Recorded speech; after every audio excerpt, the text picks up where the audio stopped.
And we're just recapping the last one. Were you here for the last one? The strengthening relationships, that 36 touch and all that stuff. And you kind of know you're on red sign, aren't you? Or no? I Nice. crashed their Easter party. You were there. Nice. No, I wasn't there. Yeah. I saw him stuffing. What's that? No, I'm not. Yep. Yeah, I've been solo agent since I started. So, and since I've already introduced myself before, we don't have to do that again today, which is a good thing. At least for this group. You take the test, right? I did just barely, like last year. I found out some really alarming things about myself. What do you mean alarming? It's the personality test because I'm helping up at the front desk, and Molly was like, they're hiring for this marketing position. But anyway, so I did the KPA test, and like the very last thing, the job titles that I should have. Mm-hmm. You know, the last one is no job, which is good. But the second to the last, and there were like 50 job positions that I'd be good at. The second to the last was solo agent. Cool.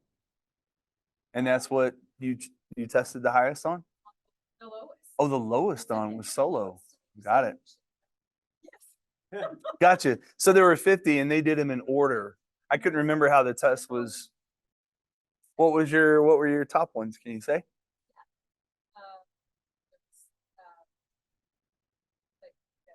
Let's see.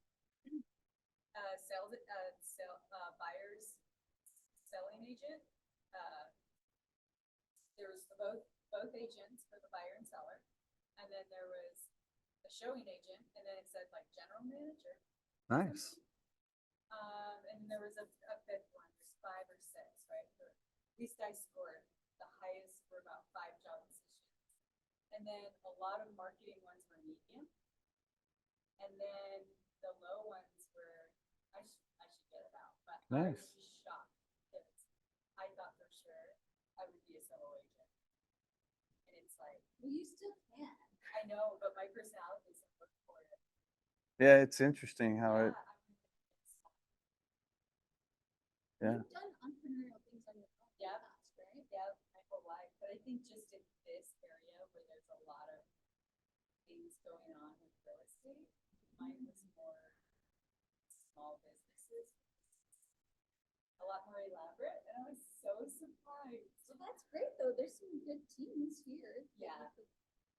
Yeah, and like Courtney said, you don't have to. You could still try it for a minute and feel like see what it test it for a little bit and see what it's like, or you could jump onto a team. But yeah, that's interesting. I thought it would score high for marketing and like the graphic design, marketing. The position they were trying to fill was not only front desk, but it's like marketing, graphic design, communications, which is what I've done in the past. I'm like, oh, she's just like, you should just apply for it. And I'm like, and then I just did it. I went in and met with Beverly. I scored medium, not high for that position. That's still good. It doesn't mean that you're not good at something. It just means that your strengths are higher in this. You may be really strong at all those from medium to high, but your highest strengths, and it could be that just a little bit higher on some of these other ones that they scored higher. I don't know what it looked like, but that's cool. Good for you for taking it. You guys taking it yet, Dave? I didn't. Oh yeah, they'll let you take it for free, and I would do it now if I had it to do over. I would probably do it sooner. I waited and like just didn't want to. It was like an hour, maybe 2 hours, the testing time, and I kept thinking, oh, procrastinating, because that's sometimes what I do. And then I finally took it and was like, oh, okay, like this tells a lot more about me. And actually, I was nervous because I was afraid it wouldn't say like, I don't know, certain things, because I've got goals, and I thought, what if it just says I'm a buyer's agent, or what if it just says, this or that? Yeah, I just thought, I don't care what this says. So, because it's like it was spot on. It's like, Sarah, you have to have structure, you have to do this. So it was 100% accurate, but one thing got so bad. What's that?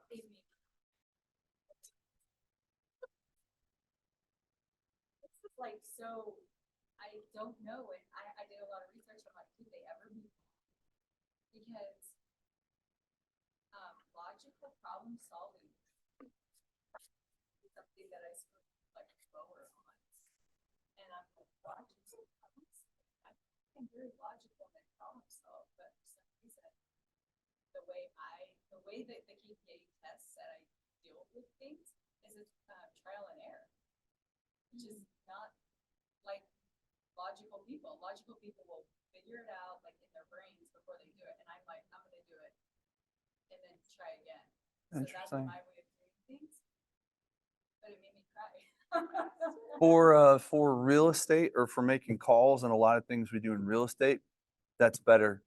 And they'll tell you over and over it's better just to get to work and learn along the way, because if you sit and think about it and perfect it in your mind and wait days, weeks, months, like the person that just trial and error and goes ahead and just gives it a shot will be so much further ahead than you. That's true. That's real estate. So if that one hit, is it's low, so low. Well, that's how real estate goes. And it's true. So you guys have already done these first three. I was with you on Keep Every Lead.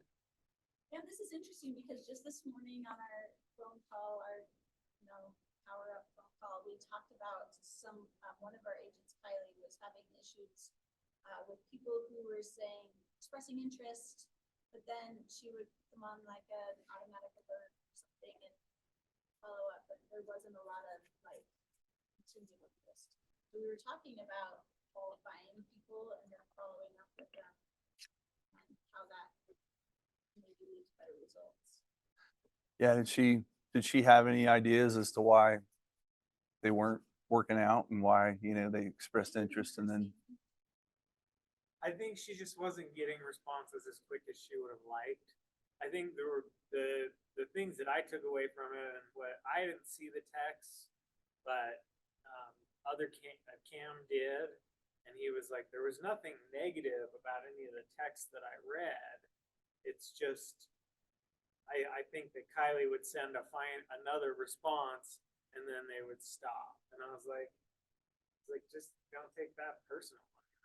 yeah, for sure. Like, and I told her an example, like what happened to me last week is I don't know if you saw on WhatsApp, they had that estate sale. And so I took that like KSL ad and I sent it to a few people in my SOI that were near the area, just saying, hey, this looks like they had a ton of stuff. And I was like, hey, this looks like a cool sell if anybody wants to go this weekend. And I was like, I didn't get a response from anybody that I sent it to. And then I went skiing with my buddy on Saturday, who I had sent it to him and his wife. And it turns out that they went, their kids went, their in-laws went, like their whole family and extended family went, but I didn't know anything about it. So it was still a value of them to get that, even though they just kind of like ghosted me and said, oh, well, this, that's what I thought, but they sent it to everybody that they know. Yeah, and in your mind, they obviously weren't ghosting you, right? Right. They were like, oh, sweet. Yeah. But they were maybe excited about it, and I don't always email people back. I'll see some be like, oh, awesome, And that's what I told her. I'm just like, don't take it as like a negative that they didn't respond right then and there. Just keep following up. Like, just keep, maybe not that day, but maybe, I told her to do like they were looking at a townhome in PG, and I was like, do a search for all the new listings for townhomes in Pleasant Grove and send like one or two to them every couple of days and just say, hey, what do you think of this one? Is this in your parameters? Because like that was sales. Yeah, and we'll talk more about like how to qualify buyers and sellers. I think that kind of is a good segue into this little class. Yeah. But before we get into that, you guys remember that Courtney was talking to a friend and we role played because Big Ashley Jensen was going to get that listing and had already interviewed and she didn't want to hurt her friend. Tell us what happened. Hey, Wait, I know. what? Is this the one with the backyard? No. This is the one, my close friend that lives on my street. yeah. Well, it's just a She's couple of selling doors her down. house. Her husband just got a job. Okay. So I had Kammon's words in my mind all week. I'm like, okay, I was like running it over in my mind. Cause I was really nervous because I didn't want to put pressure on the friendship, but it was great. it didn't put any pressure on the friendship, I felt like. It probably was- relieved pressure because she was like nervous about using that other person. Well, I was really, and she loves the other person and she's worked with her before and had a great experience, so that was good.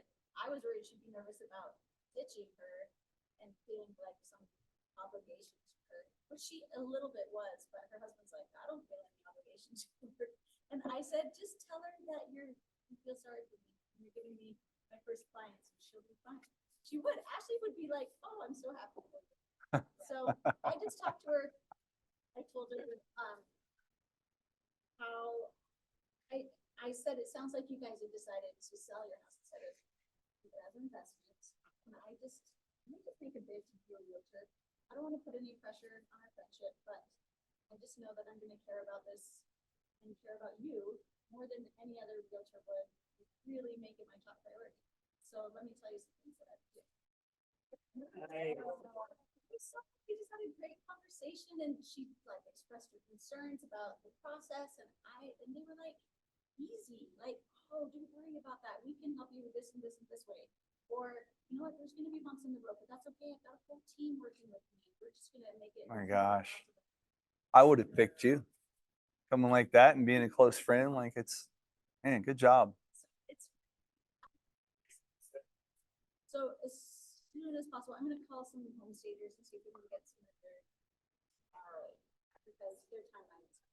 So do you know when you'll actually put it on the MLS, and do you know how many days you have? On the MLS on the 22nd of April. So do you know what you have to do if you're going to wait that long? You got to get an MLS exclusion form. So as soon as we're done with class, you're going to go and find the MLS exclusion form and you'll write your friend's info on it. And you'll say, hey, the MLS has a rule that we have to post in 5 days unless we have this form signed. So you can send notification to the MLS that you're going to do that, or you can just have the form signed. You just have to have, or you can actually, we used to have to do the form. Let me correct myself. We used to always have to have the MLS exclusion form signed. Now it's any written communication that she doesn't want to put it up immediately. So all you have to do is say, hey, just writing you a quick email to clarify you want to wait until April 22nd to put your home up, right? Question mark, and then have her respond to it and say, great, I just have to have written communication that we're going to wait until then. Anytime you get this. 3 days, right? I thought it was 5 days, but Yeah, it's like a few. I think days. it's 5 days. But I rarely can get it on. So I have my TC, Brittany, every time just sends I'll get one signed and I never remember to sign the exclusion form. Like it's just, I don't even think about it. I take the exclusive right to sell with me and we're like signing it and then send it to Brittany like, yeah, we got, another one. And she's like, did you get the exclusion form? I'm like, nope. She's like, okay, I'll send it. So you'll want to do that. If not, you'll get an email like I got. Hey, you have a $250 fine because they'll ask you when it was signed. And then when you enter it, and if it's signed on April 7th, you enter it on the 22nd, that's too long. They'll send you an automatic email. Hey, you're fined $250. You can either take a course or you can, they have a couple options. You can take a course, you can pay the fine, or you can dispute it and say, hey, actually I had something signed. So you want to go in today to the MLS and figure out or ask somebody on how to submit the exclusion. So. Well, I'm gonna take this up to Jeanette after. Oh, perfect. So she'll do it. And you let her know. Just talk to her about it and she'll do it. That's awesome. You're using Jeanette. Yeah, she's our. So- That's the buyer agreement, Yep. but not seller. So when it's a seller. So it's a BBA, buyer broker agreement. The BBC is the buyer broker commission. Yep, buyer broker agreement when you get the BBA signed. Right. Yep. So this is. Pivot, you have an exclusive right to sell on both sides, right? Sell. So you just have the exclusive right, meaning if their dad comes to buy it, now they still owe the full commission. Like if another agent comes, right now we have a cooperative conversation agreement. Like I'm having a harder time. I'm wearing a flipper because of that oral thing I had. Sorry. So if I stumble over my words today and have to swallow a lot more, that's why. So you have to have the buyer broker agreement signed just so you can take buyers out and look at homes. And now you have to get it signed before you start showing homes. A lot of agents would try to build trust and go out and show homes and let's get a feel for each other. And hey, do you trust me? Type of thing. And then they would get it signed, but now you have to get it signed before. So it'll be even more imperative that you go to somebody's house, you have them come to the office, you do a Zoom call, somehow face to face, and then you can talk about that. And if you know, hey, we just need to get some paperwork signed for our brokerage, and here it is. And do you have any questions? And then get them to sign it right then while you're on the computer, or hopefully in person. It's so much easier in person.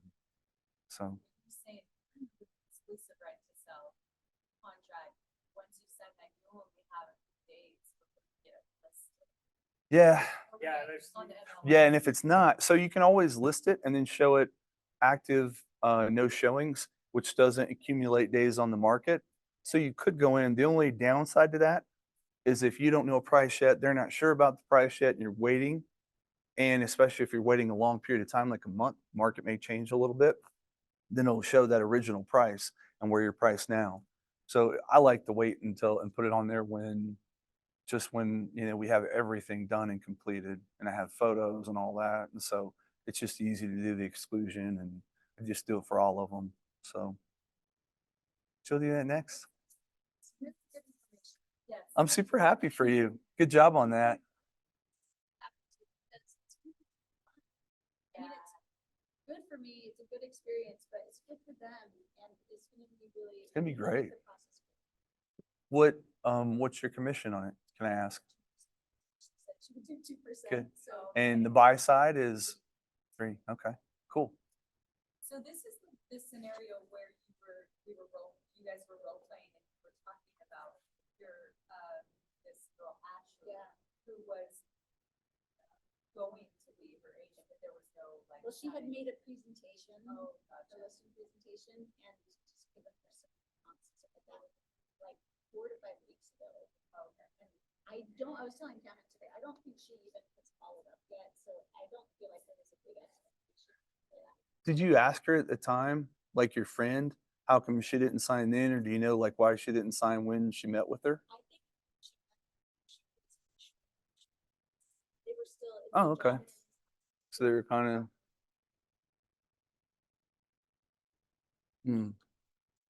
benefit to being one of her best friend and neighbor. First. It's awesome. Yeah. So you knew. Good for you. Good. Feel good about it. Thank you so much. No, you bet. I'm glad you did it. You can give any helpful information, but if somebody doesn't go do the work, then it won't happen. Doesn't matter how much information you give. No, but So role playing and also just the relaxed and friendly. Your whole demeanor was a breakthrough for me because I was so worried about the pressure on the relationship. But the way that you handle it is just like, hey, it doesn't matter. If you choose me, great. If not, great. But I just want you to know. yeah. Well, thank you for the compliment. I'll take it. It's good of you to say. So we're going to talk first about finding people that are motivated. And it sounds like, what's her name? Needed that too. Somebody read this for me. Your number one job as a real estate agent is to find ways to get in the path of motivated buyers and sellers. Any words that stand out to you guys in that quote? Motivated. Motivated. You're right. I feel like when I read that, that's the key word. And it's kind of cool to think that is your number one job, is to get in the path. That's why we do lead gen. That's why we build relationships. You want to be in the path of those that are motivated to buy and sell. So we'll get into finding people that are motivated. I'm not using the book. What myths do you guys think you have about finding buyers and sellers? I had some when I first started. I'm curious, do you guys know of any that you have right off top of your head?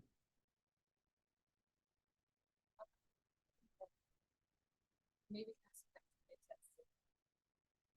Maybe this is their insecurity. Okay. Why would somebody, when they spend an additional 5? Cool. Why would they? Well,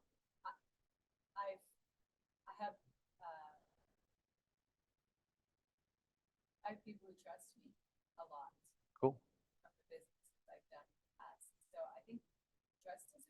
how did that work out in the past when they've trusted you then?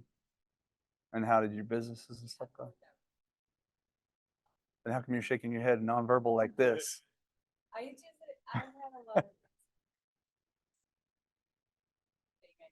with this, and I have a hard time putting myself out. Yeah, well, can I just tell you, since we're friends now on Facebook, it looks super professional when you do, and I don't feel like you have a hard time putting yourself out there. Maybe in a one-on-one relationship, like, hey, use me, but that's not really what we're doing anyway.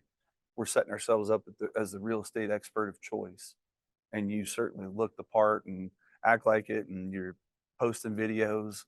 It's more important that people know about you than that you're calling them and asking them for their business every day.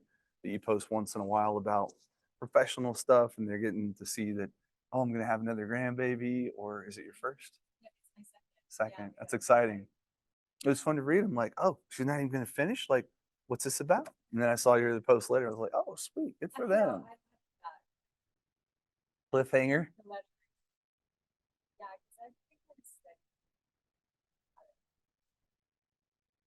and I've had people reach out to me on social media, which has been really kind. Some big like agents. I had a phone call last week, with a really big agent, but I'm still just like trying to make that launch. Mm-hmm. And I feel like there's just a sense of that just trying to get through. But yeah, it could be a myth. It's definitely a myth about like why would someone as opposed to. I think it's a myth too. No, I agree. It's a myth because if you're posting and I'm not, likely the likelihood of them seeing you versus me that starts to go up. And all of a sudden, it's more probable that they'll use you, especially when it's your sphere. Likely, we don't have all the same friends, right? We don't have share hundreds of mutual friends, and so all of us have a little bit different databases. We share some friends. You're going to see, that when you get to be friends with thousands of people, that you'll share some with everybody that you come in contact with, but the large majority is your database. So it's how well you're marketing to them. And they'll have a few other friends that are agents or maybe several, but you're on posting and doing things. So yeah, you guys have any myths, Dave, Courtney? Oh, it just hit this one thing that Sarah's talking about, because I think we come from similar backgrounds, stay-at-home moms, and we're just kind of launching into this arena at this point in our lives where it feels like we haven't done anything like this before. But I think what's important to know, Sarah, is that like I've been doing investing, and I have never found a real estate agent like or I've never found those real estate agents. I knew they were out there. I looked for them, but I was never super psyched about the agents that I worked with. So if someone is finding you, then that makes you the best, because you may not be as experienced as someone else, but they don't know about all these rock star agents. And so they're probably going to end up with a mediocre agent who's not going to care.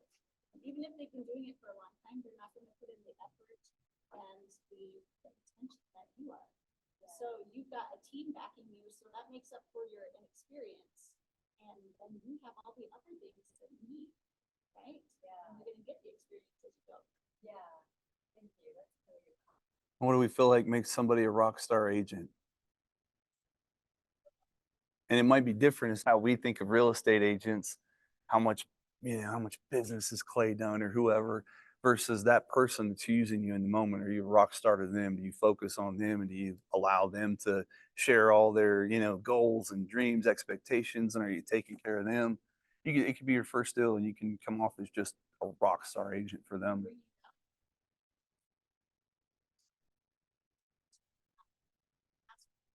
Mm-hmm. Yeah, I think it goes back to any healthy relationship, period. If they are helping you, like she was saying, they're helping you and taking away stress instead of adding stress, I think that's a good agent. Like, you can take stress out there and play and make it, as Hunter said, boring. Like, make it boring for them because you're taking all of that load. Yeah. Awesome. One of mine was that for marketing and for, I don't know, finding buyers, when I started, I just assumed that you needed money to make money, and I heard of agents doing all these big ad spends. So that was one of mine. I just thought oh man, I don't know if I'm ready for that. And just don't know if I'm ready to call the people that know me, like me, trust me. Even, even though I had lots of those people, I just thought, man, maybe I need to get out and do lots of marketing. And this will kind of show you how that was, I don't know, at least a mistake in my thinking. Where do we get the most buyers, first time buyers, repeat buyers? What's the highest percentage? By far, right? Referrals from friends, neighbors, somebody that lives by you, a relative, like huge. Or there's an agent that's working in the neighborhood and call the sign. Yeah, it's a big, yeah, exactly. And that's, like you said, neighbor, right? Somebody, they don't know whether you're a neighbor or not, but they see your sign in there. That's another way. And open house signage, for sale sign, it's only 5%. That has happened to me. But look at the difference in the 5% versus the 47, 57, and 41. Crazy, huh? Do you have any idea that was the percentages? Would you have guessed that? I knew it was high.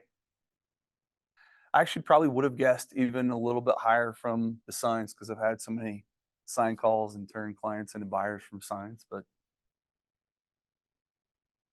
how about for sellers? Same thing, right? Referral from friend or is a friend, neighbor, or relative. Did you think it would be higher and that they used an agent previously? Like if you used your friend Yeah, Ashley I before or would you think used that somebody? the previously would have been higher, but I've had clients that, for whatever reason they decide not to and I hear about it or whatever, I call and I've stayed in touch and I still invite them to things. They used another agent or they did it on their own or something. I don't know what they did. And I've asked them, like kind of chatted because I'm not shy about that. I want to know how to get better. So it's Yeah. just, but it is interesting when they use somebody else when you think you're doing, a lot of things right.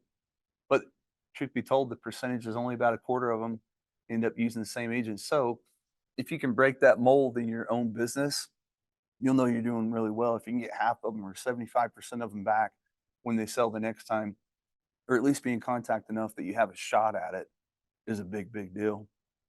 Because I feel like I should get 100% of all my people back, right? They don't have a good experience, I get it. But if we give them a good experience, I feel like, oh man, I'm going to get them all back. But not always the case.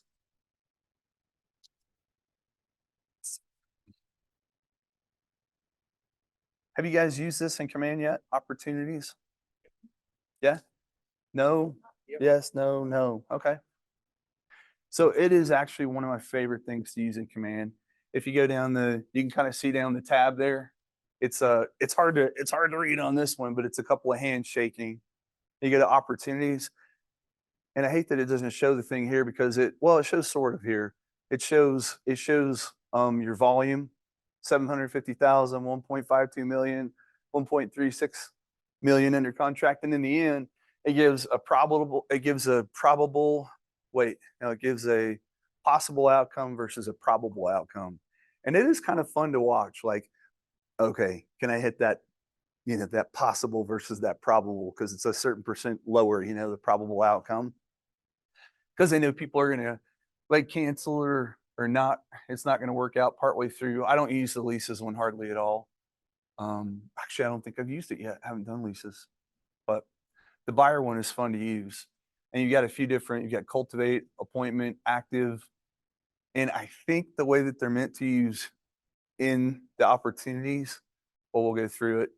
But active is just a signed agreement, right? If they have a signed agreement with you, they're active. They leave room, and I started building people up in cultivate an appointment. And then if you click on the appointment one, it'll show scheduled appointment and kept appointment, and they have like several boxes in there, so you can kind of track them along the way, and you can drag their name from one thing to the next.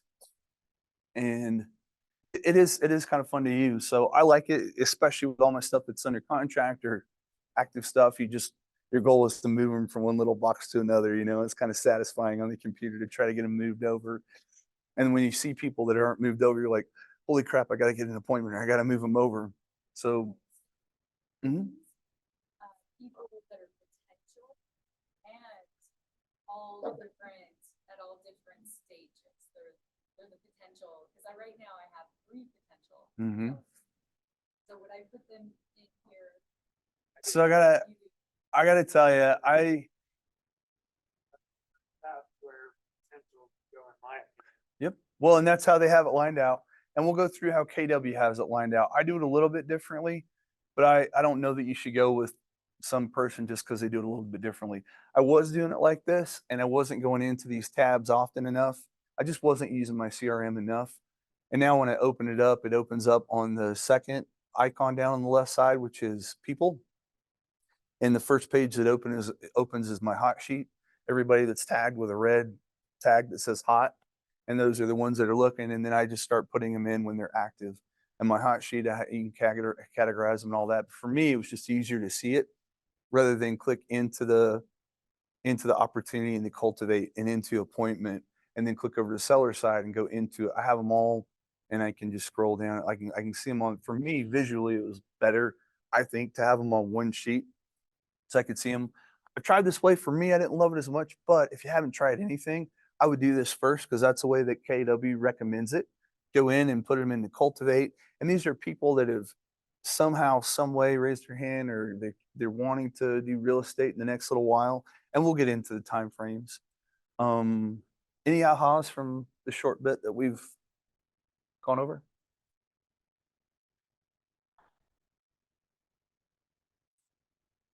Cool. And you can also set an appointment with Hunter.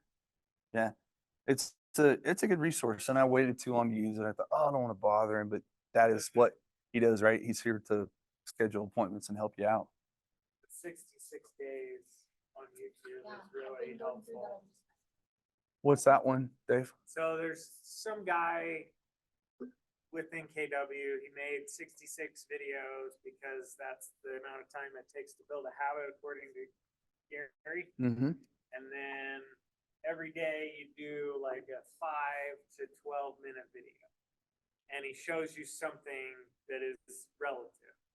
And so like the beginning videos show you how to do all this basic stuff of like how to enter an opportunity, how to enter a contact, how to tag a contact, how to make a custom tag. And they're just little nuggets and they don't take too long. So it's like Nice. every day you just watch like, and he says to do it on 2 devices. He says, have your command open on your computer and watch it on your phone, and that way, you can follow along with him because he pauses and says, okay, now you do it. And Nice. And so it's pretty useful. I got out of a good habit, so I need to start again, but I'm like 20 something days in. So Nice, man. That's great. You're doing it. yeah. And it's like, I feel bad because Hunter's great, but he's got stuff to do too, and he can't teach me all of these things. Well, and he shouldn't have to. He's there to help you take the next step in something you really can't figure out. We have all the training videos for that stuff. If you need help initially to get things set up, I think he's a great resource for that. Yeah, he's the one that got me all signed in, and then he's the one that sent me that 66-day challenge because I was like, what's the best resource? And he's like, I'll email it to you. And I was like, great. Nice. Nice, man. Any other ahas before we move on? Moving on. Classify by able, ready, and willing. Is that normally how you guys have heard that said? Able, ready, and willing? I always say ready, willing, and able. Is that different than how you've heard it? Ready, willing, and able? Why do you think it's important that we use able, ready, and willing? You got to find out if they're pre-qualified to be able to buy that new home. Yeah, they can be ready in their mind and they can be willing, but if they're not able, that's why able now, you're going to change that and it's going to be able, ready, and willing. Yeah, almost anybody would want to be ready and willing to move, but What are some things that would disqualify them from the able? Let's say on the, I don't know if this has separated between buyers and sellers. Let's say on the buy side, what would be some reasons that they're not able right now? financing, Okay, financing, what specifically? maybe credit limit. Okay, credit, that's a tough one if the credit's not there. What else? Income. Yep, debt to income ratio. So maybe their debt compared to their income isn't high enough. Or yeah, their income just isn't high enough at all to qualify. Anything else? Now we're getting into a protected class. Yeah, Okay, so you do have to be legal by Talk home. about this, say, my 17-year-old daughter signing on this, you know, she's So yes, they can't be a minor. You are correct. but it's just, I guess she was. What about down payment? That's one I feel like, yes, it's an issue if they don't have it, but that's, I feel like, one of the easiest ones to overcome. Maybe if they're really younger, they don't have a 401k, but if they're, I don't know, middle-aged or whatever, they can have, gosh, they can have a 401k, and even sometimes younger, they can have a 401k. They can have a family member contribute. There are loan programs now that offer financial assistance. Like if they meet the other criteria, like their debt to income's okay, and they, they're ready and willing, like if they're, gosh, if they're close on the down payment, or even that they don't have a down payment, there are a lot of programs where you can say, let's look into this. Like, and now all of a sudden you become their hero, their problem solver. Like, wow, she got me into a home and I actually didn't even have the down payment. I didn't think it was possible. Thought I had to have 20%, right? Like a lot of people do. So In our last class that, like, students can use their their employment history, not like, we had mentioned that, like, school, Yeah. even that's like a high schooler and college. So I just thought, you're right. There's so many programs that when people say that, first time. just kidding. No, that's cool. And that's good to know. I didn't even know that high schoolers could have that and use it. And I've kind of heard that, but that's such a good reminder for me. I honestly had forgotten about it. Now that you're saying that, I'm like, oh yeah, is that right? Yeah, that's right. yeah. It was just 1 year back, so if it was Yeah. a 19-year-old, it uses high school 2 years. Oh, was it 2 years? Yeah, so he would use like a year of college, a year of high school, or. Nice. It's 2 years back, okay. So as long as they have a good job now. Well, I mean, They've- what Jake was more talking about was like, a dentist or a doctor that doesn't have any income, but they're going into a field where they're gonna make significant income. They just use their schooling to qualify them, and then the schooling and the job offer is Yep. what qualifies somebody. Nice. That makes sense. And I have done that with folks before, so it's a cool tool to use. Yeah, because I mean, if you're going to be a doctor and you're going from zero income to say 85,000 is your starting salary, yeah, you're going to qualify for a home. I mean, even though you haven't necessarily been making that, you've proved that you went to school for this is going to be your career. Mhm. So yeah, it makes sense. You racked up enough debt to prove it that you're headed that direction. Right. And then you have the job offer to go with it. Nice. Somebody read this one. That's increasingly possible in direct proportion to how clear you are about what you want, when you want it, and what you must do to get it. Who do you feel like this applies to? Everyone. Yeah. How does it apply to us as agents? Would you say? If you don't focus on the steps you need to complete, then nothing's ever gonna. Yeah, you kind of have to have a plan, right? It's business 101, have a business plan. Yep. No, it's true. And what about for, I don't know, let's say buyers or sellers? Can you help somebody if they're not sure? Well, you can help them clarify. That's right. You can, right? You can help them gain clarity. What's one of the ways it's most effective to do that, would you say? Yeah, being curious, asking questions. Yeah, I love it. And we'll be done with this in no time. We'll be out of here. Let's quit early today. Oh, there we go. Come from curiosity. What's that? I'm feeling it. She's filling in upstairs. Oh, but yeah. Dean's up there right Oh, now. let's just click through the slides then. Boom, boom, boom. I know. I was surprised when I saw him. That's like, Well, when they miss somebody at the front desk. See if there's anything important in the manual for this part. It says when we're determining the ready, able, and willingness potential client, we emphasize come from curiosity. Why do we stress this? to come from And curiosity. when you're curious, it comes off way less sales. Yeah, that's true. I agree with that. What if you, and obviously when you're curious, Courtney said you'll ask a lot of questions. That's true too. Is there a difference in interrogating somebody and coming from a place of being curious? Yeah, interrogating is like leading somebody to tell you what they want. Curiosity is asking open-ended questions. Yep. I used to interrogate people when they didn't have a choice. I pulled them over for a big load of drugs. And, or before that, I'm just asking, but I came from always a place of curiosity before I found drugs or before I found a big load. It was always really curious. And so where I was, yeah. I was highway patrol and I loved to do interdiction. It was my favorite thing to do because I could find loads on I-80 every day if they'd let me just go work, I-80. Hmm. Well, so there are indicators, right? I won't go way into that, but there are indicators on it, and obviously I couldn't discriminate during that either, so I wouldn't. It would never be based on any of the protected classes. But I'd notice things that were out of the ordinary and that were unusual, or that would catch my eye. I'm like, oh, that's unusual, and so I go. I'd either find and I'd always have to find a violation to stop them. Right? I couldn't just stop them because I was, curious or thought, hey, are you, like I had to find a violation one, so I find a violation, and they only had about 15 minutes to 20 minutes max to detain somebody while I'm going through the violation. But during that time, I had to get really good at asking questions, and I would always invite them back to my car if I suspected drugs.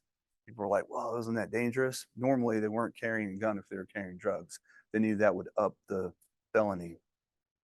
And so, and normally I could look and kind of see, and it was all about, getting your stuff, and I'd let them know ahead of time. Hey, I'm just planning to give you a warning for this. You might come back to my car. We can probably speed this up. And think if they are carrying drugs, they want to be out of there as fast as they can.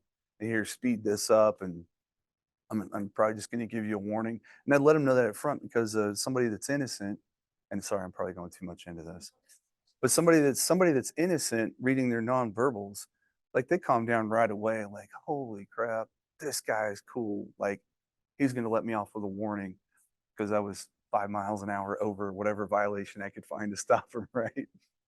Because I had to find something. I never get anybody a ticket for that, but I had to stop people for whatever I could find. They crossed the lane or whatever. And so, anyway, as I was finding these violations, I'd tell them, hey, I think I'm just gonna let you off with a warning here. You okay to come back to my car and we can speed this up? And they come back to my car, sit in the front seat.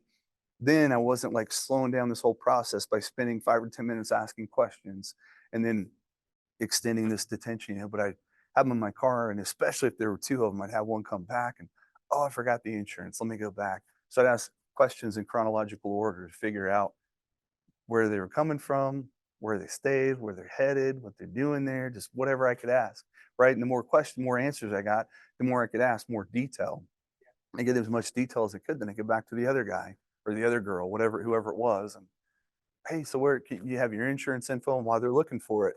Hey, so where are you guys coming from? Oh, we're coming from here. Oh, cool. Where are you headed? Where did you stay last night? What were you doing? What are you doing there? What's your purpose of the trip? That kind of stuff.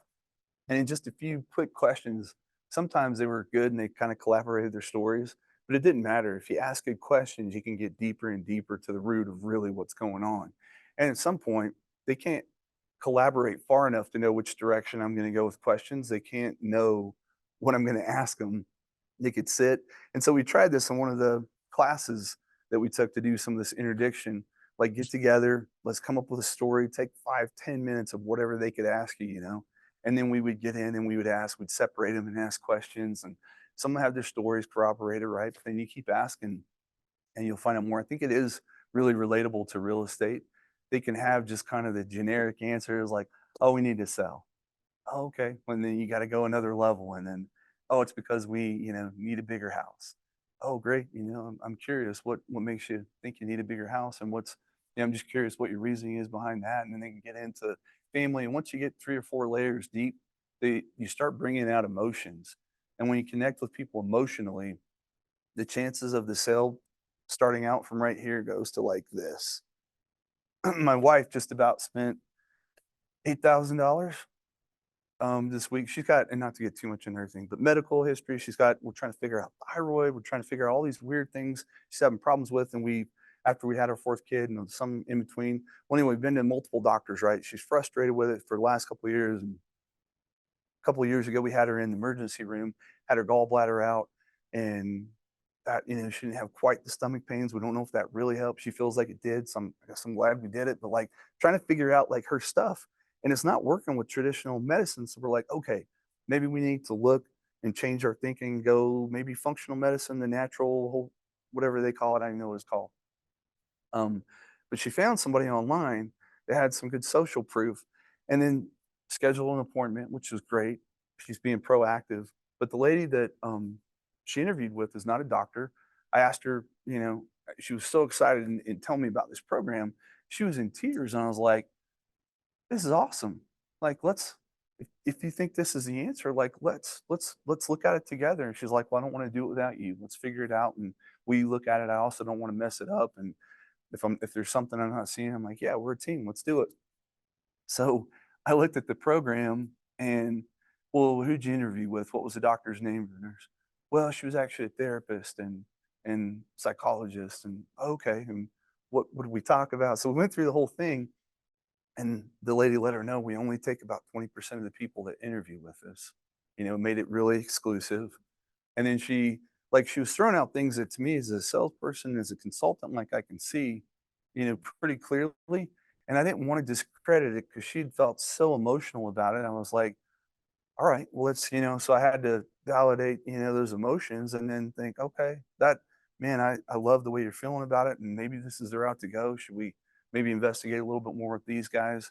And then I met with her when I was in Miami last week at a growth conference, and then got back. So we met with this lady 8 o'clock after I was on a late flight because my wife was so stinking excited about it. This was the only time the lady can meet. And so we're getting out of bed, I'm earlier than I planned. Normally I get up at 5 a.m., but coming back from a late flight and a long week, I was going to sleep in. But no, we had this meeting. That's how excited my wife was about it. And as I talked to this lady, the first thing she said was like, "Hey, so we're going to get signed up today. And if I can answer any questions, are we okay to sign up today and get this going?" And my wife's like, "Yeah." And I said, "I do have, some questions." And so what was she doing? Anybody see what's she doing with that question? If we can get through any challenge you have, we're going to get signed up today.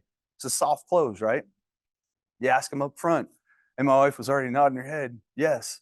And because she'd been so emotional about the whole thing before. And I didn't want to take away from that. But as I started asking questions. I asked things like, okay, so say we pay the $8,000 for the program and she gets some of this training and life coach, like how how often and how long does she get this coaching? Well, they didn't know exactly. Okay, well, if she gets to meet with this nurse that invented the program once a week, so how long and how often? She wasn't quite sure and gave like a range. And I was like, okay, that's fine. And I liked the Facebook group. And then we continued, and it was like, okay, so say we do this program for 4 months and she has access to the online stuff for 12 months after that, gives us 16 months, right? And she agreed. And then I said, what is the cost to continue after the 4 months? Like for these, high grade, vitamins and supplements that you have. And she just had no idea. And I said, okay, well, she's like, let me find out. I don't want to give you misinformation, which I appreciated, but she's texting the owner like how much, and the owner's response, what do you think she said? I have no idea. She didn't either. She's like, "I can't give you a response because everybody's so different." And I'm like, and I said, "Well, wait." I said, "You just said she's helped hundreds of people, which I think is miraculous. That's fantastic. She's helped hundreds of people figure out these symptoms that, other doctors are struggling with in Western medicine. But you can't tell me like the average cost per month after that. Like I just need." And my wife's like, "Oh, you need it for the budget." And I'm thinking, yeah. And I'm also trying to show you that this might not be legit. Right. And so then we look at it, and she asked her again. And I said, "Well, no, I just mean an average. Like what on average? Is it 100? Is it 200, 400? Like I'm just asking the average of those hundreds of women. Surely you know an average." And she asked her again. She couldn't give me any number. I'm like, okay. And I think my wife could tell like I was not, satisfied with the answers I was getting. She kept us on the phone for an hour, and she was just a good salesperson. She And she had told my wife that it wasn't her fault, some of the challenges, and it's not. Some of these things are just, physical challenges. But my whole point to this long story is that she got in with her emotionally on that first call. She was able to connect with her in a way that my wife was in tears, and I appreciated that she helped my wife see some things that we've actually talked about before. But coming from another woman, she was able to see some things that she hadn't maybe seen. And then, today we're supposed to kind of make a final decision. And I talked everything through with her, and she kind of agreed. And she's like, "Oh, so what do I need to tell this lady today?" I'm like, "Well, he can just blame me." She's like, "Well, I told her I could make the decision on my own anyway." I said, "Well, then you can just tell her what you think." So anyway, my point is, like, you get in with somebody and you're able to make that connection, like, that is powerful. It is. It's super powerful. So if you ask all the surface level questions, why are you moving and when are you moving, and those kind of things, and you don't get past that, the next agent's probably going to come in and snatch it up. Unless you get an agreement that day, the next agent is probably going to get the listing. Those will be ones that you'll lose if you can't get at least 3 layers deep. So Um, we get through- there's some of the questions. This- that's a good question. Should we role play it? All right. Who are we role playing? What? Let's say that, let's take Kylie's example. Who from- want to role play? Yeah. Okay, let's just say we're strangers and I don't know anything about you other than your best friend or somebody that you trust referred you to me. Kylie's- Okay.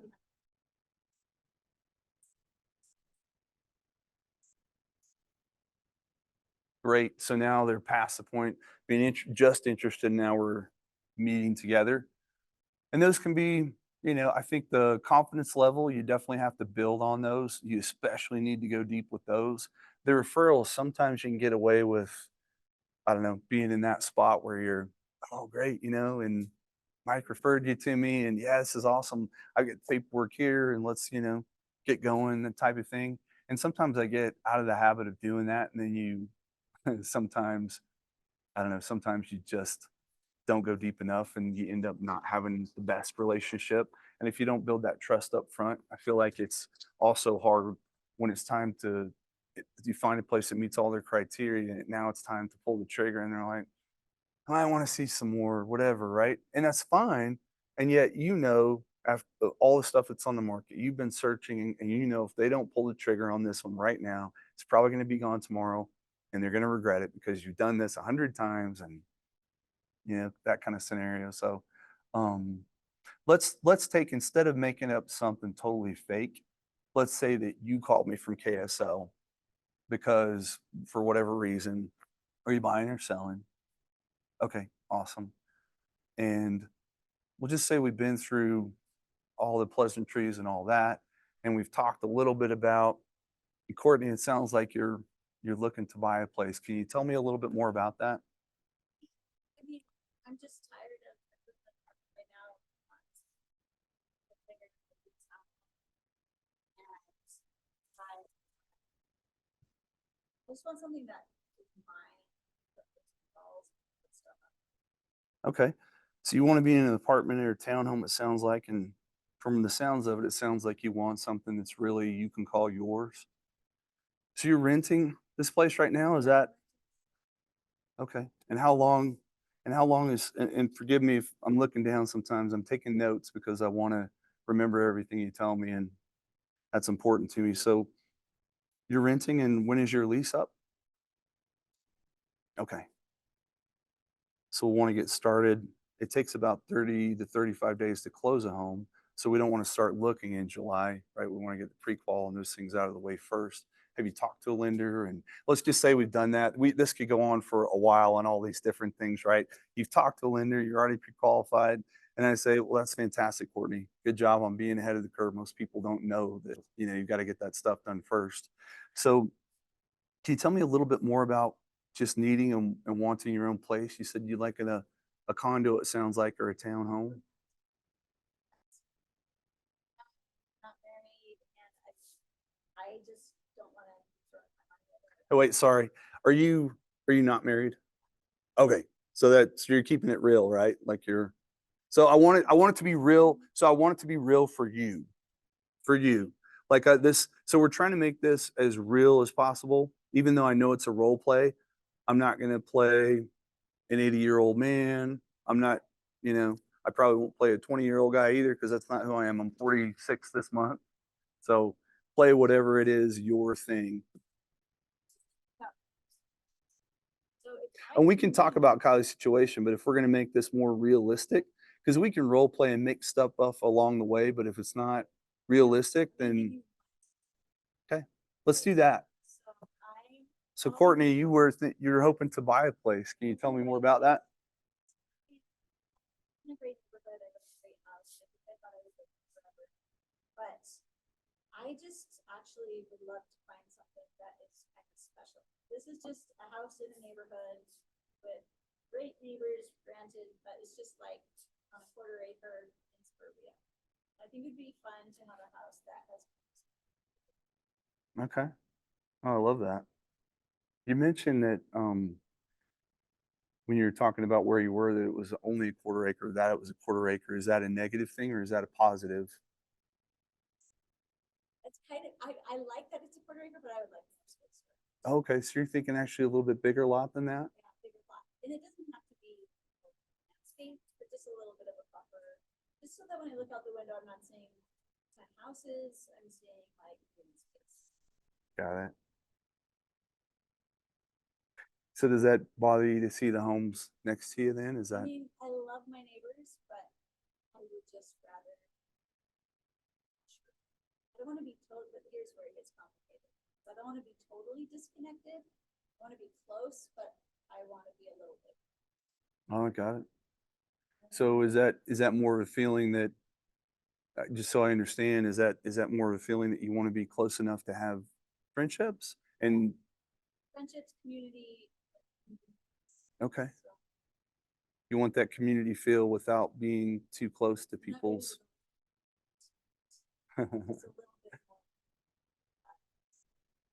more. Okay. And what size of property do you feel like would help you accomplish that in terms of lot size? Oh, wow. So jump up to an acre? Like, acres having buffer around, it can be, it doesn't have to be. Oh, I love it. So more space spread out, but you can still be connected with your neighbors when you want to and how you want to. Okay. Oh, I love it. Can you tell me a little bit more about that? It sounds like you want to be a little bit away from them, but you're wanting to be close enough to have connection. Can you tell me a little bit more? I just think it's nice to, I don't know, I love houses. Okay, here's another thing that is houses that really connect with the land, where there's like good indoor outdoor. So that I just feel like, you know that feeling when you go for a hike and you're in nature and it's like relaxing you and soothing. It feels like a little bit of an oasis. Just even if you're 10 minutes outside of the city, just get into nature. It would be awesome to be able to create a semblance of that, so that there's this connection with the land. I love that. Out my window, I feel. I love that. What makes you want that connection with the land? Just curious. I always feel happiest when I'm in nature. I love that. In nature with my family. That some neighbors are close by. That'd be great. I love it. That makes me feel like I don't know, that feeling you get when you go hiking. At least the last time I went hiking, it was me and out in the open. I love that feeling to feel like I'm just out and feeling something that I don't feel as I'm out with people or in the busyness of my normal everyday life. Is that the kind of feeling you're talking about? Oh, I love it. It's fantastic. So let's break roll for just for a minute. So we could probably go on, and I probably should have gone even a little bit deeper before we broke roll. But as I asked that silly question again, so can you tell me a little bit more about that? Like people really and truly don't know how much you know about real estate until they know you care about them and what their situation is. So how did it make you feel that we were chatting and I asked it again? I saw just a slight hesitation, I think, when I asked you again. So can you tell me a little bit more about that? And you're like, oh yeah, but then you started telling me more about the nature and how you felt. And Search for something. I felt like I had expressed what I wanted to, but then there was. And I also, here's what's interesting that I noticed, is that I was excited to, like, you were helping me figure out what I wanted, so it was clarifying, and then I was excited about what I was finding. Like, oh yeah, I really do want this, or oh yeah, this would be so cool if this were the case. So I got that kind of excitement, and then it feels like, yeah, maybe you can help me find it. But yeah, that's awesome. And I probably would have asked you about family. Hey, Courtney, you mentioned family, and we would have gone into that part of it too, and some other things, and tried to go at least. And if you don't ask at least a few times, if you want to ask enough questions, that sometimes at first people are like, kind of. I thought I kind of answered that. Oh yeah, yeah, you did. And if they say that, yeah, I just was curious if there's anything else about that you wanted to share. What else about that moves you, or you're trying to get feelings out, right? So Scott, you're saying like, you're picking out something that I said and saying like, oh, that's interesting. I'm curious about that a little bit more. Or, oh, yeah, why do you feel that way about that? Or what is it that you're looking for? yep. So you're basically just responding to whatever I said and then going deeper on that. Right? That's exactly what I was trying to do. And I'm not an expert at it, I would say, but that's the goal, right? Is to get another level deeper than where you are. Because they'll tell you the reason it's always surface level. If you go in and I don't know, do you guys all have kids or no? Totally fine if you do, don't. Yep. But if you have a kid that's upset, you go in and say, what's wrong? I don't want to talk about it, right? Or maybe they'll tell you that they did this, but it was something really simple. I'm like, are you kidding me? She said hi. Like, and then if you can ask some more questions and what was your day like today? And can you tell me about this? And how are you feeling at school? Or what else is going on? If you can get more, if you can ask more and more, the more you ask, if you just say, oh, okay, see ya. What does it tell them? Right? To somebody that you care about and love yeah, it's probably exactly what it tells them. It's not that important. Like, okay, I was just curious. Like, yeah, I'm good. I don't need to more. I don't need to know any more about you. Right? And that's not the feeling that we wanted to have. Scott, what do you do in buyer consults to go to the next level? I'm assuming you're here for this to hang out with us for a minute. I love it. One time I got to tell you a story about Scott since he's here. I was short and I was going to a kids thing or something. I could not get to the showing that I had for buyer, and I asked if somebody could pick it up. Scott's like, I got you. I'm like, sweet, and hey, where can I Venmo you? And stuff. He's like, no, dude, it's okay. I got you. I was like, no, let me pay you for this. He's like, it's no big deal. I wanted to help you out. I was like, wow, Scott, it really changed the way, and not that I'd ever felt any different about Scott before, but it changed the way that I thought Scott felt about me. I was like, man, Scott and I are buddies. Like, he likes me. And you better believe if I have a listing and it's a multiple offer and like Scott's on there, I'm going to give him every benefit of the doubt I can, right? It's just human nature. Not because I want to be unethical, but it's because I like Scott. Like, I know Scott will do anything for his clients. I knew he like went out of his way to help me for no apparent reason to me. I was just like, wow, that was cool. I need to do that more often for people. Anything you do on buying or listing consults to get that to that next level, as far as questions and to try to get deeper to create emotional connection? I know you missed the first part of this, so and I'm putting you on the spot. Some things we were talking about was just going is to continue to ask that question, like, well, what about that? Is important to you, and can you tell me more about that? And some of those really generic questions, but people tend to go a little bit deeper. Anything in particular come to mind? I'm not great at it because my memory is not as good as it used to be. But here's one thing I always try to do. Any little bit of information I try to remember. Like, oh, we just got back from certification, or we have plans to do this, or right? It's those little details, and so when you circle back with them, you're like, hey, you mentioned that your son had this soccer tournament game or whatever it is this past weekend. How'd it go? As soon as you start remembering most of the things and asking them, it's kind of what you're talking about. They're like, you remember that? Right? Which again, it's somewhere down the road. It shows them who you listen and that you care. That's awesome. I think that's huge. And as you were saying that, I thought, wow, that's brilliant to be able to remember some of the small details. And hey, you mentioned you were going on a vacation. How was that? How was your kids' game, man? That's brilliant. And that creates what with them? What does it create? Trust. Trust, that deep emotional connection, and that is what we're looking for, a deep emotional connection. That's how you're going to win them over. And not just because you're trying to make a buck, but because you truly care about them, right? Let's move on. Were those real answers from somebody that's looking? That's from my heart, Dave. You've got But, that oh, is came that for from the heart. you wanna live, Yeah. so you wanna live in Highlands? is what you're saying. I wanna stay in Florida.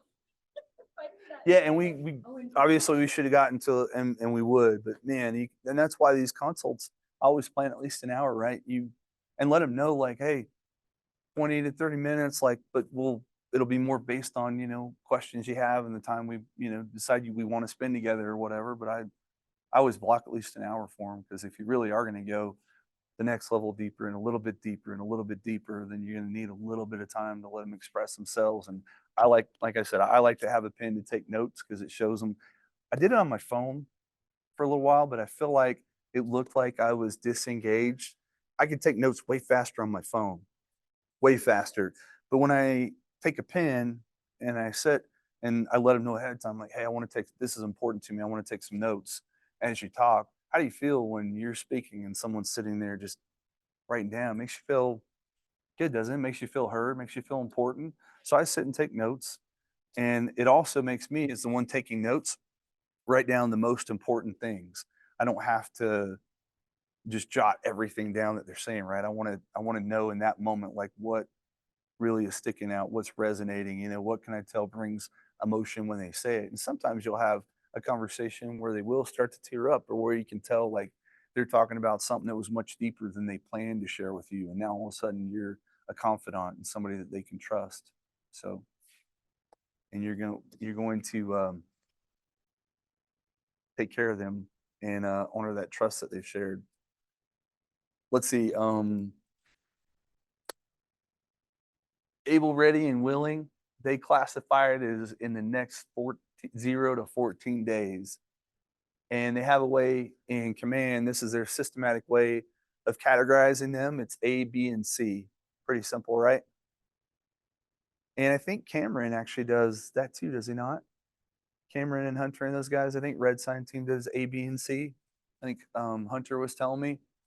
Yeah, Hunter's talked about it in classes that he's taught before, classifying leads as A, B, and C database. Yeah, and it's simply for them, it just simply is the time that they're willing to transact. For me personally, an A buyer is 0 to 30 days. Like 0 to 14 is pretty much now, right? They're ready to go this week or next week. That is on it. And I love that. That's the low hanging fruit, somebody that's ready to go now. But for me, I'm going to stay on if they're like 0 to 30 days. And especially if they tell you 30 days, they mean 2 weeks. If they tell you 6 months, how long do they mean?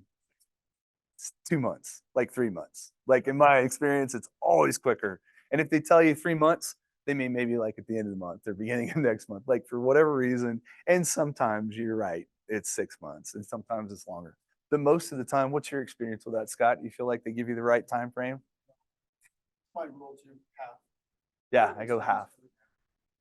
Yeah, they tell me, yeah, if you get in touch with me in 3 weeks, you better believe I'll be calling them in a week. I'll give them a little bit of time to show them respect in them, and don't need to call them that again tomorrow, but I'll give them, man, I'm calling them within a week. If not, somebody else is already calling them, or they're thinking of somebody else. As agents, we have the ability to shorten that. Hmm. They say, maybe 6 months, they're a buyer. Oh, great, that's fine. I'll connect you with, Lynn or whatever. Let me find out what you're looking for, and I'll just email you properties between now and when you're ready.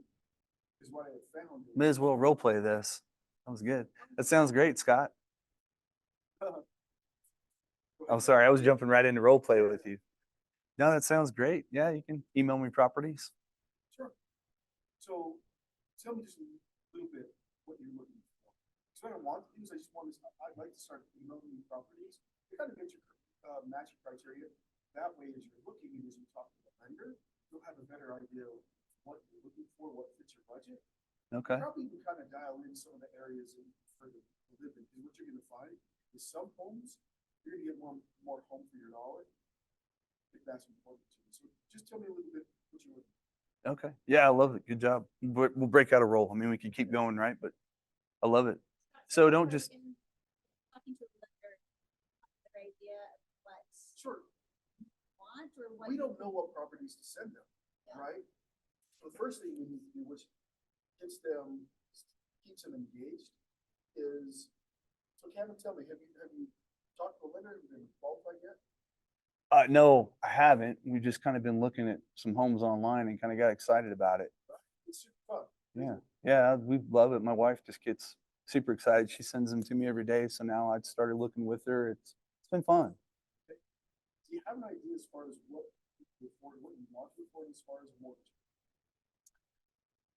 We'd like to keep the mortgage itself to about 400,000, but we should have a good amount to put down, once we sell. Are you currently renting? No, we own our house. Yeah. So here's what I would love to do. I want to make sure I sell properties that fit your price range. So with my clients, I ask them to identify two things. First is what can you afford as far as your mortgage payment? That's Okay. really important because I want to make sure if you get you into a home, it's something you can afford. I don't want you to ever feel like I'm pushing you into a home that's out of your budget. So identify that first, and then let's connect you with the lender, because what they're going to do is they're going to be able to find out what price point you should be in based on what you and your family are comfortable with as far as a mortgage. That makes Does that sense. sound fair? Yeah.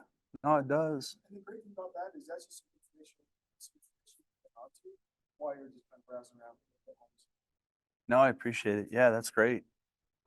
Yeah, I'd love to do that. Yeah, good job, Scott. And I think like Scott's asking, we were talking to him and they say 6 months. Why did somebody tell me 6 months? Why did they tell me 3 months? Why did they tell me a year? If I don't know, I haven't asked, then I won't know either, right? If I haven't asked them, if I haven't clarified, it could be any reason under the sun. Well, my divorce is supposed to be finalized in 6 months, or, I'm still saving up for a down payment. Well, what were you thinking in terms of the down payment? How, can you share how much you have? Oh, actually, guess what? You're qualified now. I am. I've had people do that. Like, I can get a house now. Like, oh, I was assuming I had to wait a year or two, but I'm the expert. I'm going to help walk them through it. And I'm going to ask clarifying questions that are going to allow them to self-reflect and figure out where they really are. Right. So I would say if you have somebody that's interested and you're talking with them, they may truly have a reason to be a C in 61 days plus. They may really have that reason that they need to get there. Like they're, for whatever reason that is, and you're going to be able to figure it out as you talk to them and as you ask clarifying questions. But I would do your best to still do a consult with them. Like Scott, he's like, hey, can we get together? Like, let's, can I figure out what kind of properties to send you? Well, yeah, all of a sudden I was trying to play, like I wasn't an agent. I was like, oh yeah, that's nice of him. Like I would do that. And well, yeah. And also this is what I do. I'm like, oh, okay. Like I didn't know I needed to talk to a lender. I was just going to look online. I thought that's what people did, but he's giving me steps now to take. And all of a sudden in my mind, that just became more possible. Like, oh, I need to talk to a lender. Oh, this will tell me what I'm going to be paying. Am I comfortable with that? Yeah. When you start sitting properties, I have found that even though they may not be ready, one of the two of them will send me the property and all of a sudden fall in love with it. I'm like, oh, this actually kind of speaks to us. This actually really looks like something you'd be interested in. And then the next thing you know, they're calling me up saying, hey, Kammon, that property you just sent me over in Springville, we're actually really interested. Whoa, Scott, you told me 6 months. Let's wait a little bit longer. Right? We're not going to say that, but I sent him properties and now all of a sudden he's calling me. Great, Scott, man, that's exciting. I'm going to play off of his enthusiasm. Oh my gosh, I'm looking at this. You're right. This is a gem. Like this is a beautiful property. Are we ready now? Here, this is what we need to do. I'm going to send you this lender info. Can you call him right now? Great. Call him right now. And then let's get on the phone. I'll help you. Whatever you need to do, the next steps, right? You're helping them figure out how to get to that next step. Sorry, I didn't role play that very well. I kind of was just being sporadic about it, but yeah, I love it. So let's figure out where they are and why they're there. This one immediately, this one for whatever reason they're thinking a little bit of time. This one they may be thinking they're changing jobs or divorce, or oh, I think the market's going to crash. And then can you help them alleviate some of those myths that might be in their mind? Of course you can. Just such emotional thing. Whether you're buying or selling, it's like, it's everything.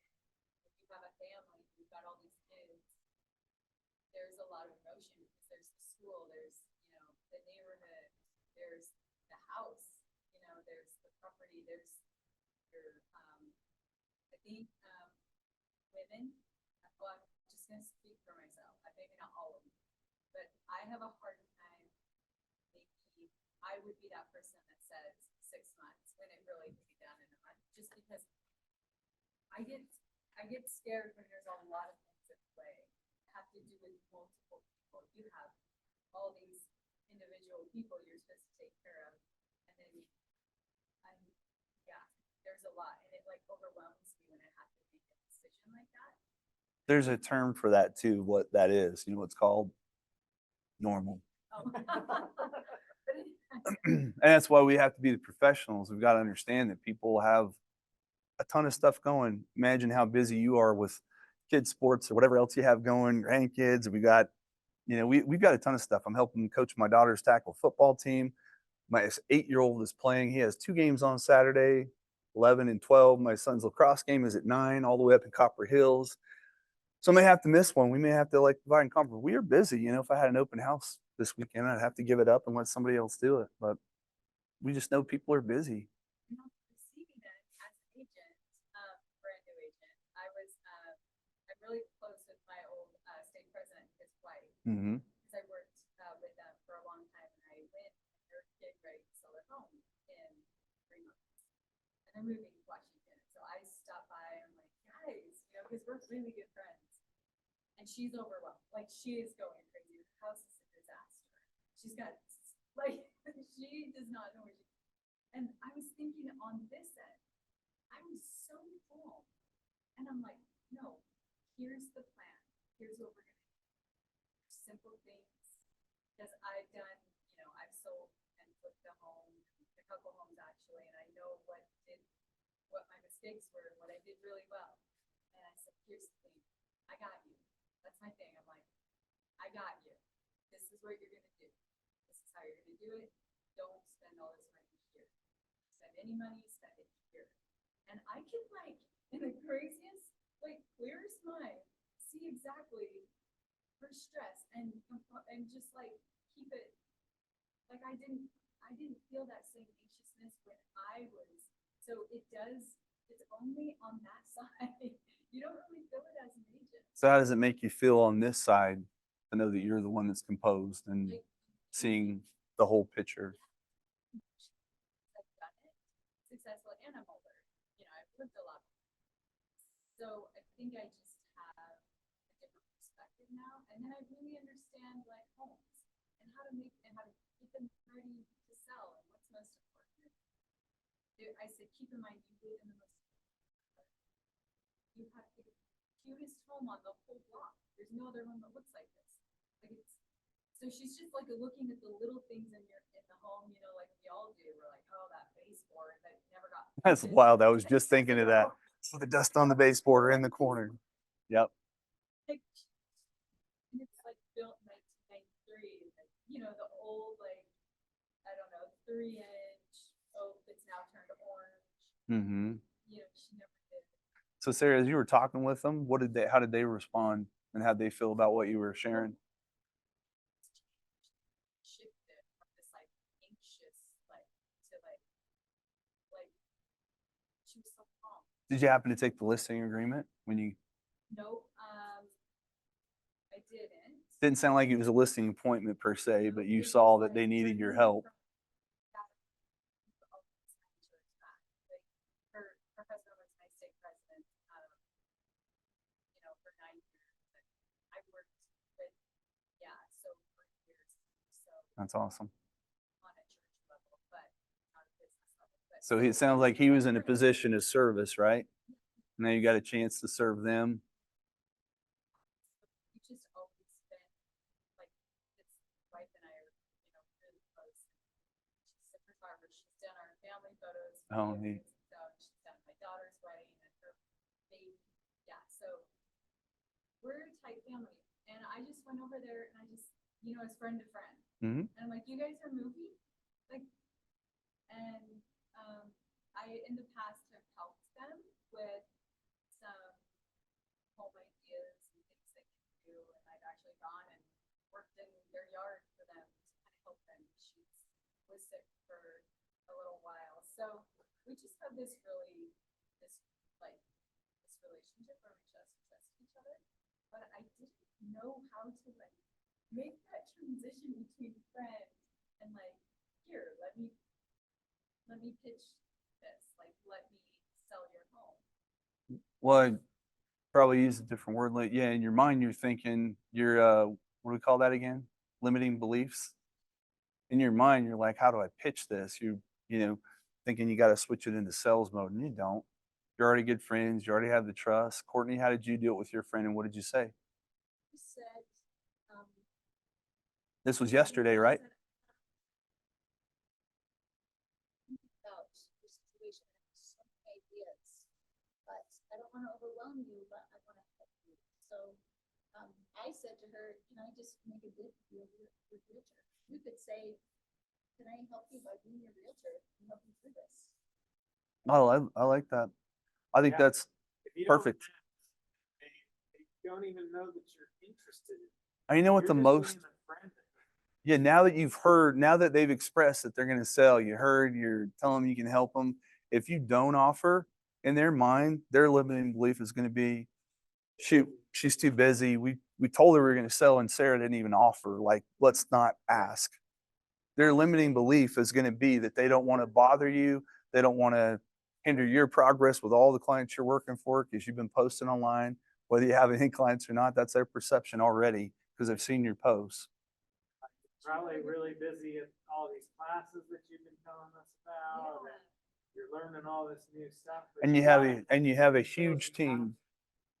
You don't have to try and sell them on it, but you have to ask. Well, even a good friend, I think at this point, Yeah. just needs to offer and, hey, I've got some other ways I think I can really help you, and find out what their goals and their plans and their expectations, all that stuff, right? And then you can go in and offer and say, I can really help you here. If I'd like to work with you guys on this, even from the agent side, if you'll let me help you.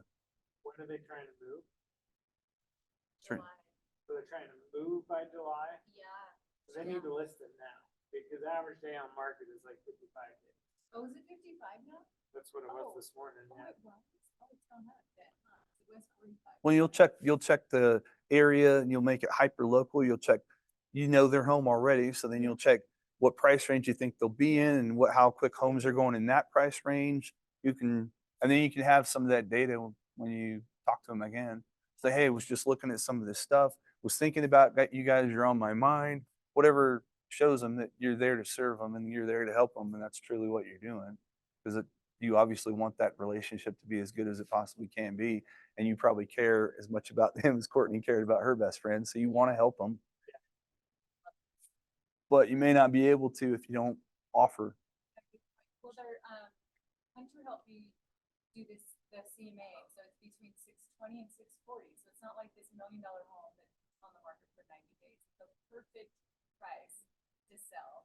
Where are they at? Just upper American Fork, kind of by the temple, Okay. and close to the neighborhood that I was in. So we were in the same state. They're just like, I don't know, a neighborhood over. But yeah, not That's a far. nice area, Yeah, but and that price range is sell moderately quick. I think so. The neighborhood is amazing. 40+ days. Well, so what are some questions you might ask them when you're talking to them? Because you're not just going to go and just, obviously you'll offer to help them, but what are some questions you can ask to find out a little bit more? Do you know about their range, July? Do you know why July? Yeah, his father is needing some help with he's older. Mhm. His well, they're about 55, but his father's health is failing and he lives in Washington. Mm-hmm. So they're gonna sell their home and go live with their father, and they're empty nesters now, so Are they buying a place there or live in his home with him? they are living, I'm not for sure on this, but they said they were gonna go, take care of their father. I just assumed they were gonna live in their father's home. I assume things all the time that are wrong, right? Now if they decide that they're going to buy a place close because they don't want to intrude on his space, but they want to be there to help him, that's a great question you can ask. So and ask you what your plans are there, what are you planning to find another place? Are you going to live with him? Like, I mean, you can ask them just to tell what, can you tell me a little bit more about your plans when you get there? And I think this is amazing that you're going to help him. They sound like the people that are all about service too. So you can clarify that. And if they're actually looking for a place, oh my gosh, I'm glad I asked. I have an awesome network there in Washington, like an incredible network. And you can go into command. We don't have the slide for it, but you can go into command and you can go on that left side. And I can show you after if you have command up. You can go in and you can. So on this left side, see this microphone? I think that's the one. Oh, it's not a touch screen. Sorry. Oh, not campaigns. Nope, referrals right here. It's the one with the map and the person inside of it. Now, map, Okay, got it. I was wondering. So now go into search. I think. Is it? Oh no, search map. Search map. What do you remember what city? I don't. Let's say Seattle. Just go Seattle, Washington. So all we did was go to referrals. It's on your tabs on the left. Go to Seattle, Washington. And then you can go in and you can literally see who's done the most sales. You can go in and you can filter it by listings, by buying. And so since they're going to buy, I would filter it by buyer's agents or by people that have sold a lot. And the ones that will always pop up at the top are teams, and they'll have 100 plus, buy sales. But if you're especially looking for a neighborhood, you can hyper focus into, a 5 mile radius or a 2 mile radius and see who sells the most homes. And as they pop up, then you can just decide who to send the referral to. And it'll allow you on command to have an agreement with them automatically. You can send it out, or you also have the option to do what they call it, Scott. I think you just you publish it out and everybody in that area will get it that have done a certain number of deals, and then people can respond to you and then you can just choose. I like to just find the agent. Like I like to do all the work on it, find the agent, send it to them. I'll even call them ahead of time. Hey, I've got a close friend that's looking to buy out there, and I do 25% referral fee. Now all of a sudden, just for asking one more question, you get a 25% referral fee on another $700,000 home, right? So, and I've gotten lots of those. I've had I don't know why, I've had 3 clients move to Florida, in the last 2 years, and I've gotten referral fees on all of them. One of them, it was a second home because he does summer sales and wanted to be there. Another lady moved because she's managing restaurants and the company wanted her to be in Florida. But anywhere you send folks, I just got one for Las Vegas. I'm like, oh, great. I was glad they called me because a lot of people don't know that you have the best network in the country. Now, if you let people know. What's that? It was a team. I can't remember the name of it. It was just before family reunion. I don't know. I just know they're going to send me a referral fee. And I did research for a good 15, 20 minutes, and there you go. And she actually went by that day that I sent the referral, signed the listing agreement with my clients that were down there from up here. It's their mom's house and she's in Germany anyway. They went by that day. They were so impressed that she went by that day. She was like, hey, I'm actually in the area. We're chatting back and forth. She went and signed the agreement, and I'll get 25% of it. So it's an awesome tool. It's really, really cool. Sorry, we're getting off track. Any ahas about the last little bit that we've done about the A, B, and C, or about anything else that we talked about that you want to go over? I just love the questions that you guys both ask and the way that you talk to people, the word choice, like Scott, right? Scott was saying, oh, what I love to do, like his resin that he projects was really great. how you, Kammon, are always saying, how, like, we're gonna help you, I wanna help you. Instead of taking it to like a sales thing, it's like a, let me help you through this kind of thing, and then like that. Thanks. And there might be times if I'm really trying to help them, or there are times where it'd be better for them to keep their house, and I'm at a listing presentation. I actually now, one of my first questions I ask, have you considered keeping it and trying to keep it as a rental? Man, the trust goes through the roof when you ask them that. They're like, oh, he's not just here to sell my house. Like, he's here to help me figure out my best options. And a lot of people want to, and most won't. Once in a while, you'll have somebody like a guy I'm working with right now. He is keeping it. I gave him the option, and how much can you rent it for? And we talked about the numbers. I'm like, that's pretty good. And you'll gain equity over time, and you're cash flowing on it right now because you have such a low interest rate. I gave him the other option is seller finance, because that's a really good one. He can pull out a big chunk of money and then still cash flow for the next 5 or 10 years. But he elected to keep it, which I think was also a good decision. So I think if you allow them to, have options, and you're the expert, and you're going to give them great options, because ultimately we would love for all of our clients to be investors. I would. I want them to understand like the power of real estate, and I want them to grow wealth over time. I don't just want to do a transaction with them every 4 or 5 years or whatever the number is. If I can talk them into keeping it, they'll eventually sell it later, and then they'll probably buy 2 properties the next time when they sell that one. They'll grow their wealth. And ultimately, that's what I want to help them do. Any other ahas? I liked your idea about the notebook pen, because, I would be like, taking notes too. But Yep. I do sometimes get that impression of other people, when they're on their phones, like, they're just texting. How rude. Even if you're listening intently, right? Typing everything down. It's like, hello? Are you listening to anything I'm saying?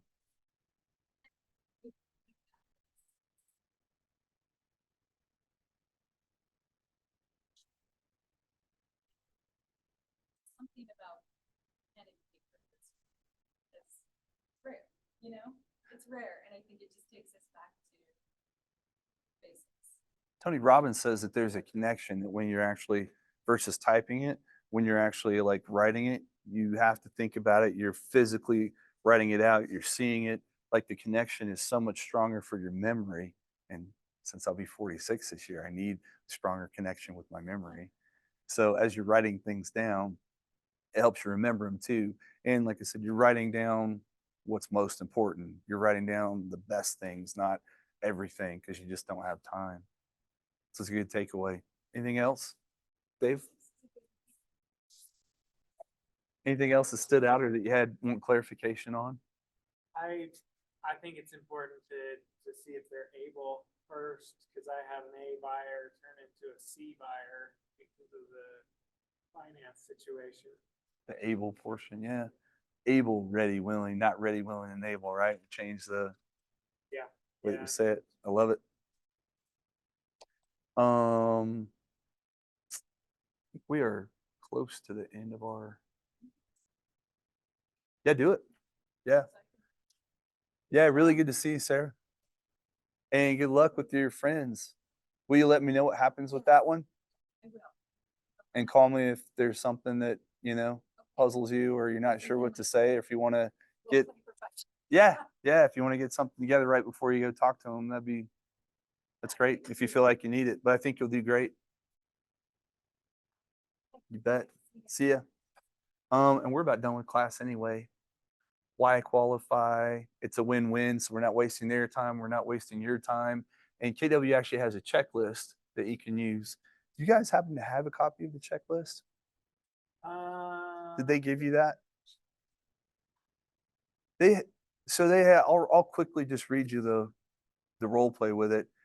It says, "Hi, I'm excited to help you find your new home. I'd like to start with some questions to make sure I can give you a 5-star customer experience. Let's start with some basics. What's the best email and phone number to reach out to you? You likely have one of those already, so you'll ask them for the other if you don't have both. Because in Kammon, the way you market to them is powerful. You want to have the phone number, obviously. And if you're going to send them anything else, you have to have the email, right? And hopefully you're in their address. So this form basically has ways to ask them things and not violate any of the protected classes. So You don't want to ask questions like, oh, do you want to, have people of a certain ethnicity more in the neighborhood? Or do you, dumb things that agents have gotten in trouble for that, you don't want to ask.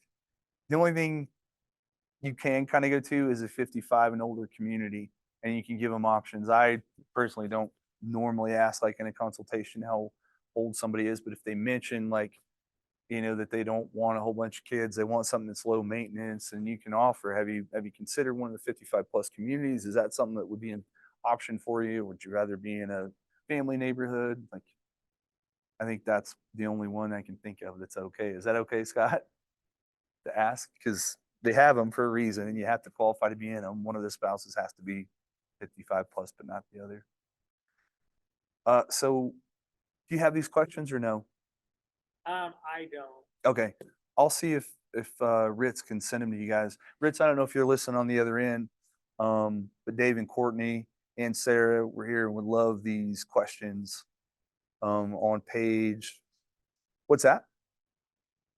Yeah, so it's to qualify buyers, and they have one to qualify sellers. Um, they also asked the question: has another agent taken you and shown you any properties? The answer: no. I'm excited to be the one that takes you to see properties. If yes, great. Let's add their contact info too, so I can share listings to both of you. Want to help you find the home that fits your needs. It's just a whole script, right? And you're probably not going to ever recite this verbatim. You're going to try to, you're going to read over it and memorize what you can and internalize it so that now they become your words on what you're comfortable with sharing with them. But it will give you a good idea of some questions that you should ask. So I have a sheet that I'll have just questions on, especially if it's on a phone call or whatever. And this is good before you go meet with them. So you'll already have some of that stuff down. You've got their information, you've got kind of the general idea of what they're hoping to do. Ask when, when your lease is up. You ask them if you're curious why they're moving, they'll give you kind of an answer. When your lease is up, you need to sell the home you're currently in. It depends on if they're renting or if they own. So you'll ask them some general questions like that.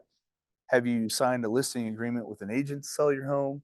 They probably haven't. You're probably the first one, and you'll probably help them sell and buy. When would be a good time for us to get together so they can give you a free market analysis? So you're adding value, right? I think the reason they say so that I can give you a free market analysis. So I personally don't always give them market analysis.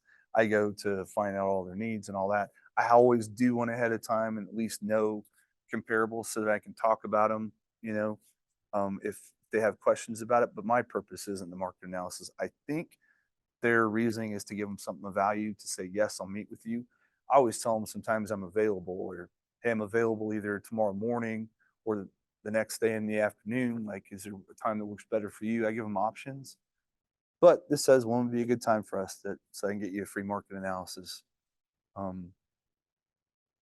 not going to go over the questions. I think we're about done because we are almost time. Let's see if there's anything else important we need to go through. I don't think there is. Role play, we've done lots of that. Ahas, communicate with your database, and you guys did this. There's touch plans for A, B, and C buyers, and based on how quickly they're ready to go, you're going to tell them different things. The 61 days plus, you may be sharing things about neighborhoods or asking where the kids would like to be. It may be different than somebody right here, right now. Hey, just saw this come up a few minutes ago and thought about you. This looks like exactly what you're looking for. What do you think? If that's an A buyer.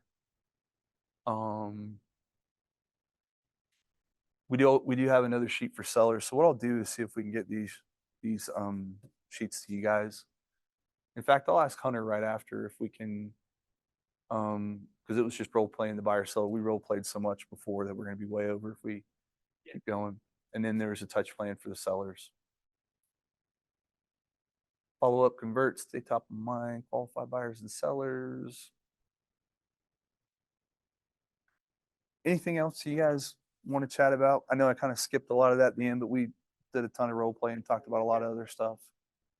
It's really helpful. I love just hearing how you guys say things. It's really nice to kind of, I know role playing is sort of cheap to me, but it's like super helpful at the same time. And also just saying the words, you just get more comfortable saying the words. Yeah. So, Yeah, and I used to think and sometimes we feel cheesy role playing. I used to feel like I seriously would just rather do anything other than role play. And now I actually enjoy it because I fall on my face like sometimes, and I'm like, let me do that again, right? I'm like, I want to replay, but I can't do that when I'm sitting down with a buyer or seller that's like ready to go and they've just interviewed with one of the top agents around. I'm like, okay, I need to know what I'm talking about, right? So the role play is the time to do it. Yeah, and I went on a listing appointment with, with an agent last week, and I agree with you, like, sometimes the market analysis isn't even on their mind. Like the one that we went to, it didn't even come up like at all. It was more like, this is why we need to sell, this is what we need to do to get ready to sell, and you're gonna use us. Like that was the whole thing. Yeah, awesome. Yeah, and I always take that, like I said, I always take that physical copy of the listing agreement. Yeah, physical copy, and then, yeah, run the comps and know in your head what things are selling for, but you don't know what the condition is of the house you're walking into unless you've been there before, and usually you haven't. Yep. And so, you can think you're gonna know what it's gonna be, but, if there's tile falling off of the bathroom and the baseboards are all mismatched paint, chipping and dirty, and, it's gonna fluctuate that value. Yeah, for sure. I think you're right. Do you guys want to ask Hunter for this right after? I'm afraid that if I, He might have. oh, perfect, man, he Yeah. must have been listening in. Boom. He always, He's on top of things. Hunter is, tell you what, the guys he knows what he's doing. So and I have to say that now because I know what he's listening in. yeah, he's definitely, because there's been times when people have done the same thing, and he like sends it on WhatsApp like instantly. That's awesome. Anything else? As you look over those, feel free to hit me up, send me a text or whatever, call me if there's something that you don't understand with the pre-qualification sheet. But they're a good way to summarize the types of questions you want to ask people before you go out and meet. So, and I know Clay and some of those other guys are really good at doing like pre-listing packets, and it even has commission and stuff in there so that people have at least been exposed to it before you get there and they have an idea of what to expect. If you ever need more role play or watch somebody do it online, I've watched Ben Kinney a number of times when I'm going to a listing presentation, just because I like the way how smooth he is. And he's, yeah, Ben Kinney. What is it, Glover? Is it Dan Oh, Glover is I've watched some of his stuff. is it Dan or John? Maybe it's Glover or you. Glover, you, yeah. He's Yeah. oh, Jeff Glover, yeah. Yeah, he's fantastic too. So Ben Kinney, I know has some on YouTube. I'm gonna look some up for Jeff Glover now because I So, know like, he's incredible. Yeah, I took his class during Ignite or something, and I got signed up for his daily email, and it's pretty good stuff. Like he's Nice. a hell of a listing agent. Yeah, yeah, he's a machine. I don't even know if he does listings anymore. He just teaches people how to do it. Yeah, Has a bunch of people in the office under him that does the work. But Kammon, what's your goal? Like, do you want to just stay a solo agent forever? Do you want to transition into something else? Have you thought about coaching or what's? I'll take this off now since we're done. We can just chat.